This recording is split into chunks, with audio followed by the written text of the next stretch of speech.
So we're going about our business and, preparing for a great battle up front with those guys. Number 90 for them, for Louisiana in the last game with Texas A&M.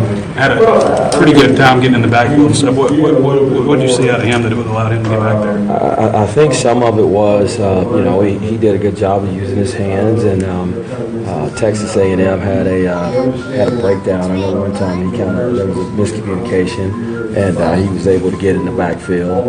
I think the thing that stood out to me, why he had success, he played really hard. He played really hard, and he gave great effort, and he was able to exploit some of his talents against them. So it'll be interesting, like you said, kind of to see where they put their pieces for their line this week. McTelvin, I guess, would be a little further out than that guy would. I think he was mainly over the guard. But what do you expect out of McTelvin? Is he reaching his potential? What you thought out of him? Well, I think from the first two games, I think he's done a nice job. But we always talk about SEC strain, SEC mentality. So here's your first SEC opponent, and you got an opportunity to do something you haven't done since you've been here, and it's to try to get a victory against Texas A&M. So I would expect him from that standpoint. It's SEC time. Now we got to take our game to another level. Those are my expectations. A&M really wants to get that run game going, it looks like to me. What are the keys to slowing those dudes down? Well, you got to the thing about A&M, they have three really good tailbacks, and they're really, really patient. So as a defensive lineman, you have to do a great job holding your gap and playing in your gap. Some of the runs that I've watched them get on people, UCLA, Lafayette, and Nichols, defensive lineman is in the correct gap, and then he peaks too early and the back cuts it back. So you have to be really patient. You have to have your shoulder square in the gap, and you have to maintain your gap. You can't cross out of your gap until the ball has crossed the line of scrimmage. So that's a big key for us this week, is being gap accountable, staying disciplined in your gap. I say straining in your gap to try to prevent that, and then the back still may get some because they're very talented, but we got to try to limit that, being very, very gap disciplined up front. Mond, it looks like he's kind of growing into the role. What have you seen of his progression from the UCLA to the last game? The thing I noticed, he settled down a little bit, and he started to hit some throws in the Lafayette game. Obviously his skills as a runner was on display in the first and second game. He can run the ball, and he settled down, and he had some really, really nice throws in Lafayette. He threw some nice balls. So I feel like just off the tape, what I've seen the last game, he started to feel more comfortable.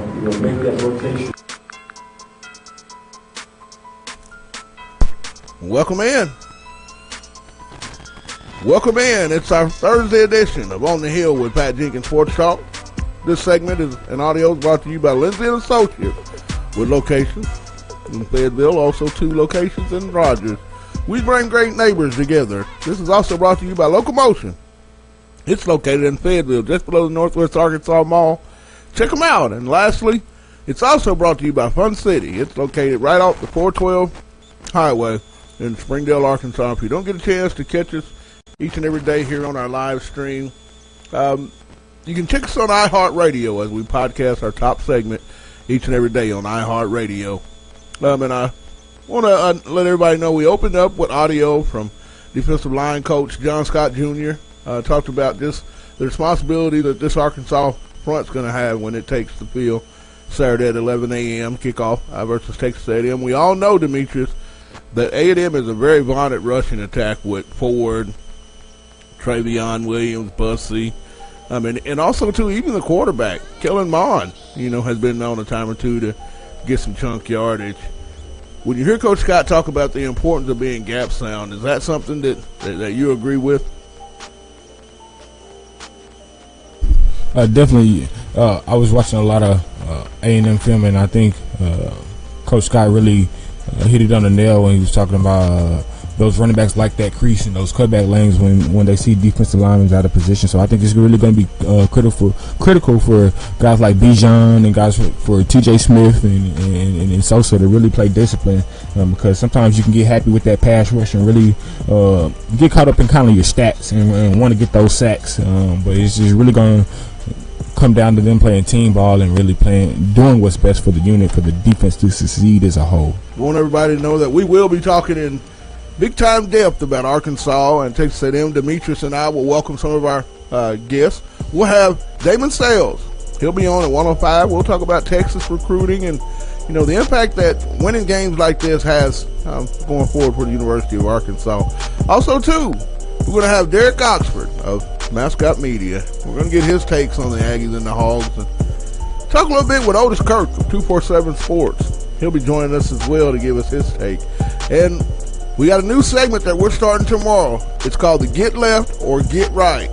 Those will be our top 6 picks for each and every Saturday of SEC football going forward. It's called the Get Left or Get Right segment, and that'll be taking place at 1:45. I'll give you the games early. You guys send in your answers, and we can read them over the airways as we close out tomorrow's show that we like to do each and every Friday. But today's show, real big. We got Rebel Walk, Courtney Asher Smith. Ole Miss is on an off week, so we thought we'd bring on Courtney in and have him break down just what the SEC is like, heading into week 4 of college football. Also, too, we're going to ask him, with the allegations pretty much being laid to rest, penalties will come out later, what's the mentality of the Ole Miss Rebels?